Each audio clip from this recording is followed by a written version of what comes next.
In this episode, we discuss a couple of things that stood out in Morgan Housel's book, The Psychology of Money: Timeless Lessons on Wealth, Greed, and Happiness.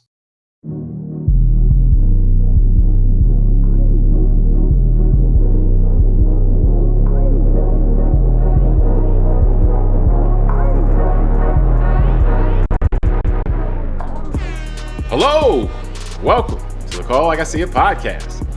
I'm James Keys, and joining me today is a man who, when he shows up, people tend to say hip-hop hooray. Tunde Ogunlana. Tunde, are you ready to give the people some cheer today? No, but I'm ready to give them some OPP. So how about that? All right. Show them your nature. Show them your nature. No, I shouldn't say that I'm ready to give them. I'm ready to give some OPP. How about that? I wasn't gonna say it. I was gonna let it ride. Yeah, that's me and my older brain having to work a bit harder. Yeah. Oh man. So, but now don't before we let get my started, wife hear that though, because then I gotta tell her I don't want OPP. So yes. You have to maybe let's have a show before I get myself in trouble. But no. Before we get started, if you enjoy the show, I ask that you subscribe and like the show on YouTube or your podcast app. Doing so really helps the show out. Now, we're recording on October 14th, 2025, and today we want to discuss Morgan Housel's 2020 book, The Psychology of Money. And we want to look at a couple sections. We're not going to do a book report here, but we want to look at a couple sections that were really notable to us and, kind of dive into them a little bit and just kind of make sense of it, at least as far as what we took away from it. So I want to, we can jump right in. Tunde, to get us started, I want to get your thoughts on, he had a chapter called Never Enough. And, and that really went into the idea that for many people, ambition grows faster than success. And so, they never get to a point where they feel like there's a level of satisfaction. And it's always you're chasing, your success goes one step, your ambition goes two steps. And so you always feel like you're falling behind, and particularly when you're comparing yourself to others around you, so to speak. So what kind of stood out to you in that, and how, that is kind of a thief of happiness, a thief of fulfillment? Yeah. So I thought this was, first of all, an excellent book in general that I know we're going to get into, like you said, not the whole thing, but some of the points that really stuck out to us. So, yes. And we may touch on other parts, in future shows. Yeah. But this, to me, was a great part because it really played into the psychology around how we think about, I would almost say how we think about ourselves as relates to money. And how that affects then things like everything else, like how we look at ourselves, our self-esteem, our anxieties, so on and so forth. And so I feel like reading that chapter, I couldn't help but think about that, like for myself, like, all right, how do I approach these things about like this topic? When is enough?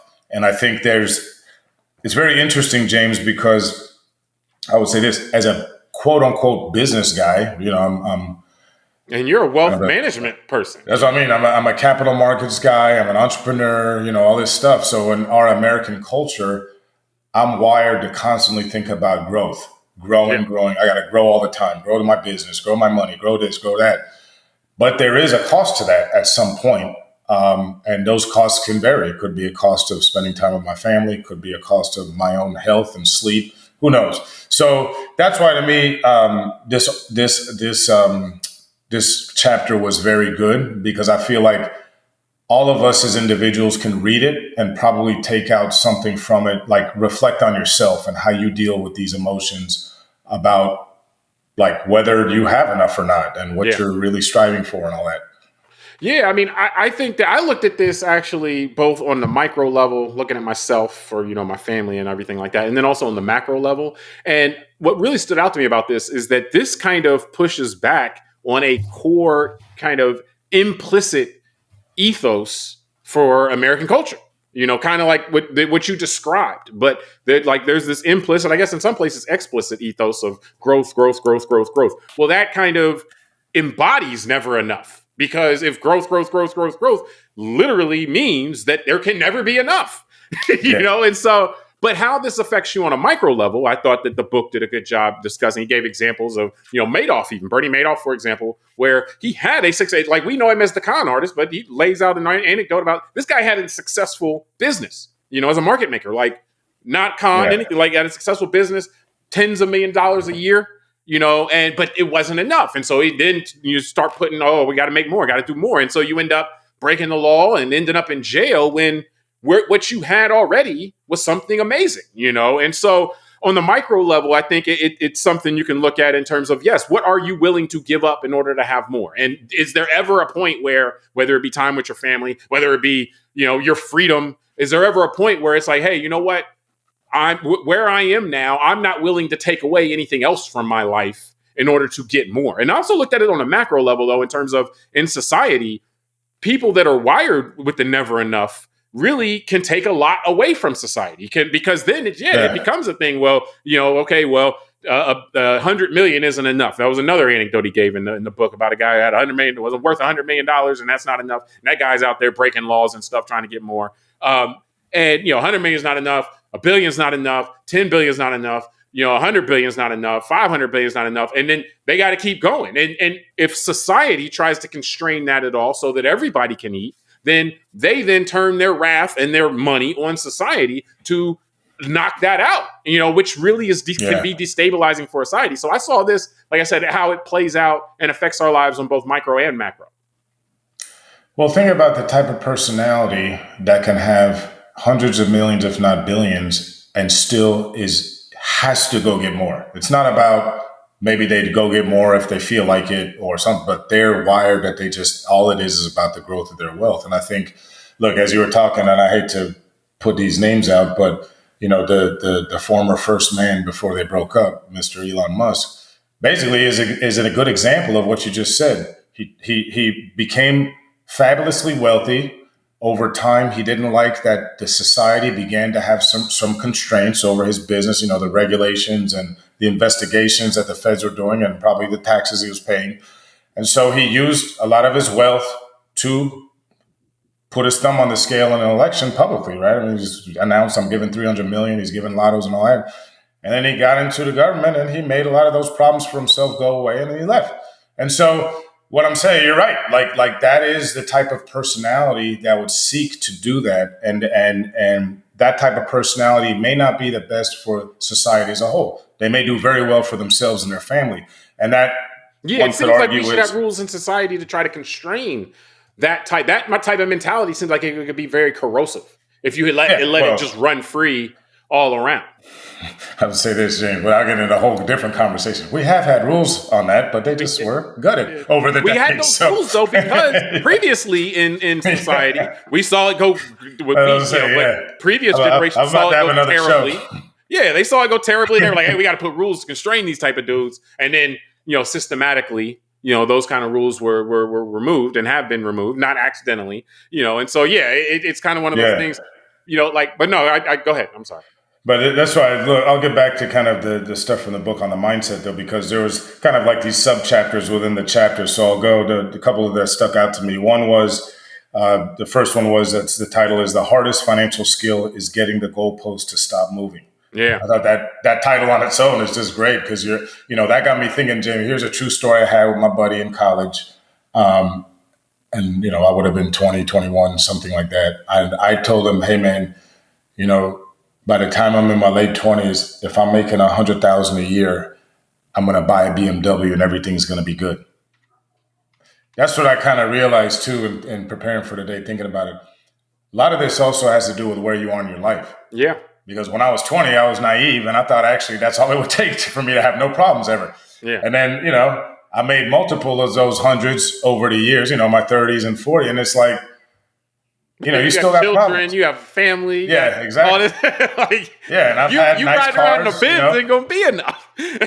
That's what I'm saying. I've had the Benz, I've had this, I've had that, and it's like I could still tell you how many millions of times I've been unhappy having all that stuff. So it's sometimes I think you got to go through some of this stuff too to learn who you are, because maybe I could have been a different guy that went down those rabbit holes and had to keep buying nice cars and all that because I attached my own personal value to that. I'm glad I'm not that kind of person, but that also means that I'm not as flashy or maybe have the type of growth in my wealth like I might have otherwise have. So I think part of this stuff is learning who you are as you go through the journey and being comfortable with it. And then the other one I had, and then I'll hand it back because I like this one, is the number 3, which is enough is not too little. Yeah. And I think that's the because it says here, enough is realizing that the opposite, an insatiable appetite for more, will push you to the point of regret. I've thought about that a lot of times, honestly, James, with my marriage. Because when I was younger, like late 20s into my early 30s, I was a lot like hungrier and ready to go work. You know, I could be in the office till 10, 11 o'clock at night. And I remember one of my ex kind of business partner types, he was going through a divorce. And, unfortunately, him and his wife were having a bad time. And he one day was in the office and told me that his wife was bitching at him because he was on, at the time, was his BlackBerry.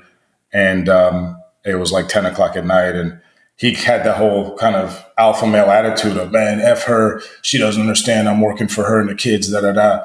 And then he was telling me that his wife at the time was saying how she didn't marry his business. She was telling him, I didn't marry your business. I married you, da, da, da. And that he was taking the other direction of that and said, nah, F that. I'm doing this for you. And that would get them fighting. And I remember like literally, James, like 3 weeks later, I freaking come in from like being out at 9:30, 10 o'clock at night on some business call in the back, back patio, or whatever. And my wife looks at me and says, I didn't marry your business. I married you. And that hit me like right in between my eyes. And I remember being a younger guy just saying, because this guy was like 10 years older than me. So I looked up to him. And I remember saying to myself, you need to be careful. If you want to end up like him, you keep working like this. And if not, you better listen to your wife and believe that she did marry you and didn't marry money. And so that was something that I realized that I'm going to have regrets if I don't put a guardrail on how I'm chasing this dollar, right? And that's just a small example. Well, no, I mean, and I think where this really hit home for me was that he actually did a distinguishing point of, like when you don't have anything and, when you're in poverty and you seek more, that's completely different than when you are well off and it's never enough, so to speak. And that those are separate impulses and the calculus is totally different. Like, hey, if I don't do blank, then I can't eat. Is totally different than if I don't do blank, then I won't have another zero in my bank account that I'm just investing with anyway. And has nothing to do with my day-to-day life, and so to speak. And so, but again, that's kind of the culture that we kind of internalize in many respects. And if you don't, again, if you want to do that, then do your thing. But if you don't recognize that culture is kind of being put in you and say, hey, if I don't want to do that, I can opt out of that, then that's how you can end up in these situations and not even really realize. And I think that's the point of the book, is to say, hey, if you don't have that insatiable desire just burning within you anyway, then maybe maybe try to take a step back and see, hey, what's driving you to do the things you're doing? Hey, what is enough for you to be happy? And then what other things would contribute to your happiness or take away from your happiness? So it's being able to take a more holistic look as opposed to kind of a myopic look that culturally we may have embedded in us without us really knowing. And the other thing that I want to move on, but I do want to mention that, and you mentioned eating, and I wanted to throw, because one of the other points he made was just that you don't know, how much you can eat until you overeat. And so it's like, okay, that kind of built in, you learn that and you overeat once and it's like, okay, yeah, I know. And then you may do it again, but some people chronically do it, but some people is like, oh, okay, I know that's what it feels like. I don't like overeating. So you can learn at that point and adjust your behavior based on that. And so again, it's not saying nobody should eat or nobody should, indulge themselves from time to time. It's just kind of know what you're getting into. And if that's a road you want to go down, then know that you're consciously do it as opposed to doing it because that's just what you think is the only way to be. I know there was another part of the book that you've actually quoted on the show already, and that was the discussion on the seduction of pessimism. And so I want to move to that, and kind of get, maybe your top line thoughts. So what was your kind of biggest takeaway on that, or what really stood out to you in that section on the seduction of pessimism? And again, this is the psychology of money. So all of this stuff plays on how our minds perceive and act on things in relation to our finances. And, personally, actually, more than anything in this book, just our personal finances and our ability to navigate the financial world. Yeah, no, this is good. And so I put up for the YouTube watchers that I have the book in front of me. So actually, James, I wanted to answer this question with actually reading the subheading Yeah, of the chapter. no, It's great. Yeah, I got the it's subheading up too. All yeah. No, right, so so let let me me. see. So I'll read it. I can go down to my next note then for when I come in. Yep. So I'll quote Morgan Housel, not us, right? Optimism sounds like a sales pitch.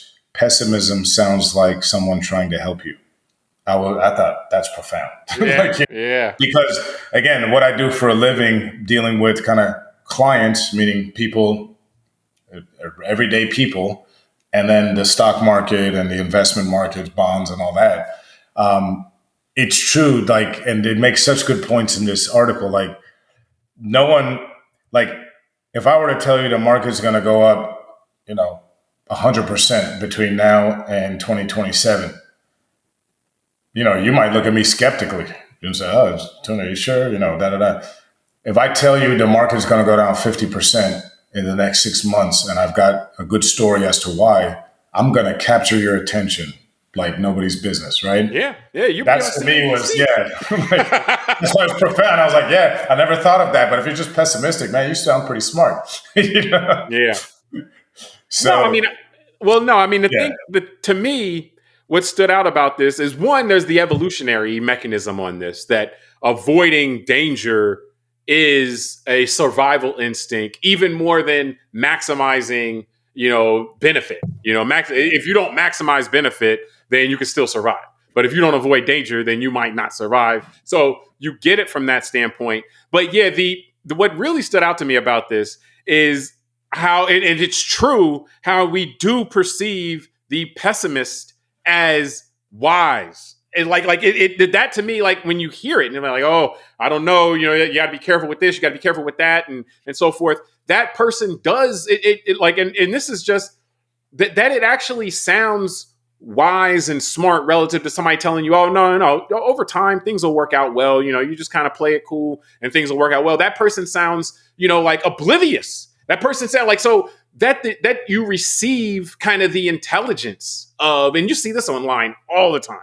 Like people that are out here predicting doom and gloom are like the serious people. And people that are saying, hey, man, relax, like we'll be able to make it through this, yada, yada. It's like, oh, those people they're oblivious. They don't understand. They're flaky. They don't understand the threats and everything like that. And so how we receive information and that it will, the same person giving you, whether it be optimistic, and again, optimistic, he's not saying optimistic is that everything will work out all the time. It's just more so that over time, the trajectory of things tends to be relatively positive over time. I mean, and that's not without saying there'll be ups and downs, but that that we receive the optimist person as naive or anything like that, and we receive naturally, and then you have to actually in your mind try to correct for this. That part to me was very impactful, is to understand that you gotta. This is one of those mental tricks, and he talks about Daniel Kahneman a lot in the book, which Thinking Fast and Slow. He's a psychologist that's done a lot of great work with biases and our and so forth in our minds. So it wasn't lost on me that he connects that guy and things, the conversations he had with him, with a lot of this. But yeah, those psychological triggers and how we receive these things is just fascinating to me. Yeah, and he uses an interesting term. He says that pessimism is intellectually captivating, which I found I never heard of. But I was like, yeah, it actually is, because someone's making a case and you're being, and it causes. But it has nothing to do with how persuasive the case is. It's just the fact that it's a negative message sounds more serious to us, which is just that's crazy. That's one of those things that I don't know that you can explain it as much as you can observe it. And then once you observe it, you can try to account for it. Well, I think to your point, I mean, the fact that it's been observed as an evolutionary trait, because think of the term survival, like you said. In order to survive, pessimism beats out the desire to have a little bit more of something, right? And so that's just, if we're wired like that, we're wired like that. Yeah. And so you have to, that'll be your natural inclination. And then you have to consciously override that.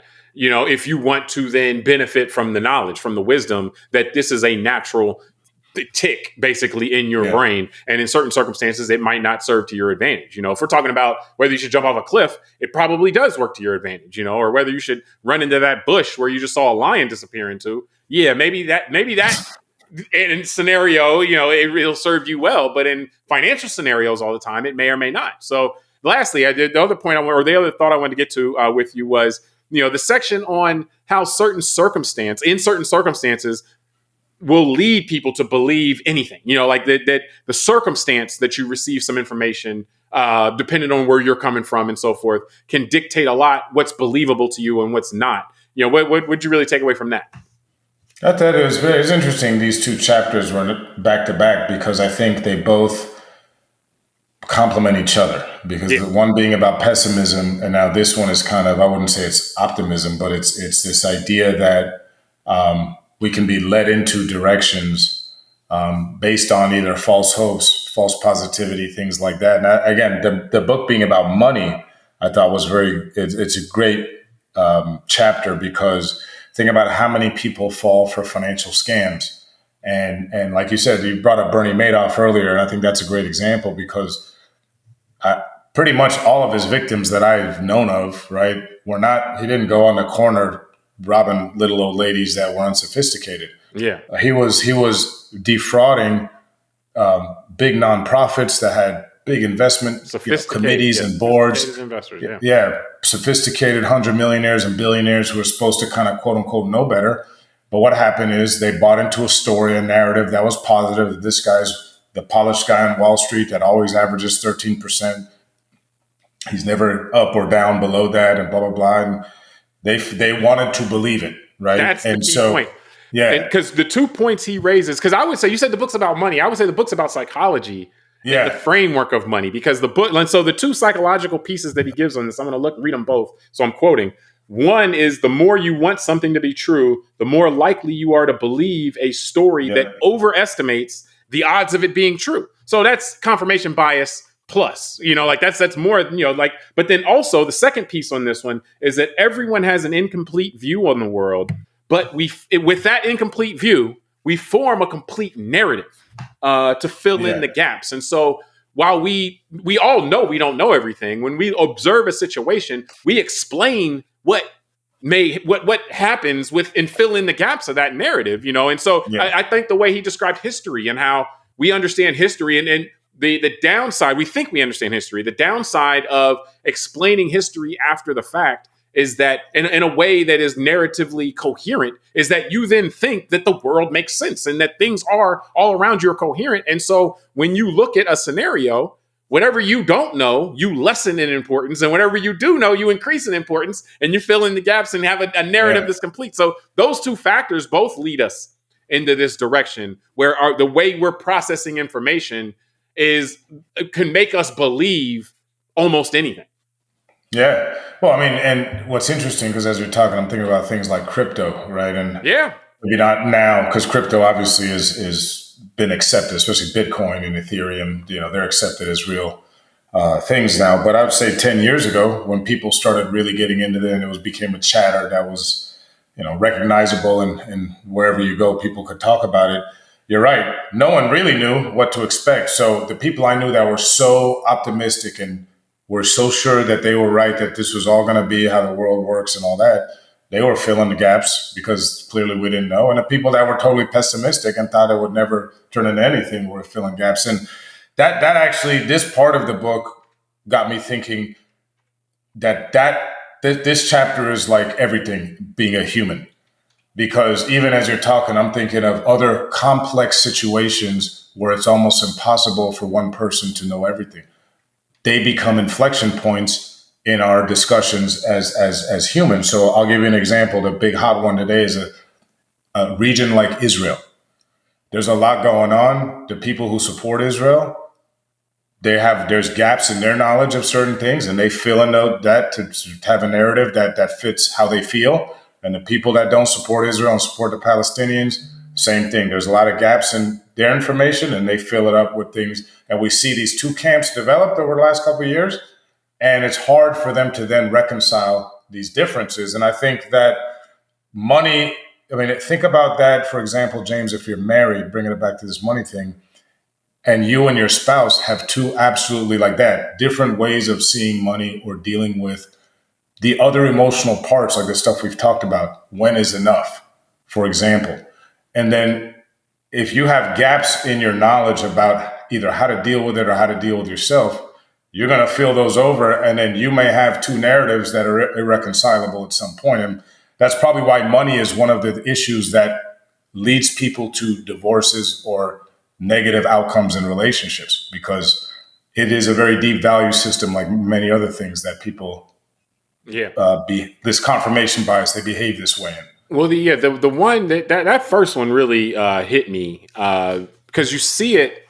It's easier, I think, to observe in things in politics or in sports. You can see that if the more you want something to be true, the more you'll believe stories that overestimate it. Like, a team just drafted a basketball. Your home team just drafted a star. First player in the draft. Like, you're invested in that player being good. So any story, you're consuming all this stuff that says that person is going to be good and change the trajectory of the franchise, whether it happens or not. That type of that we process like that is something that you can see and that you can observe. But to put that in the context of money, even the crypto example you gave, the crypto narrative is still relatively young. Like, we don't know how that's going to play out over 20 years or 50 years or whatever from that.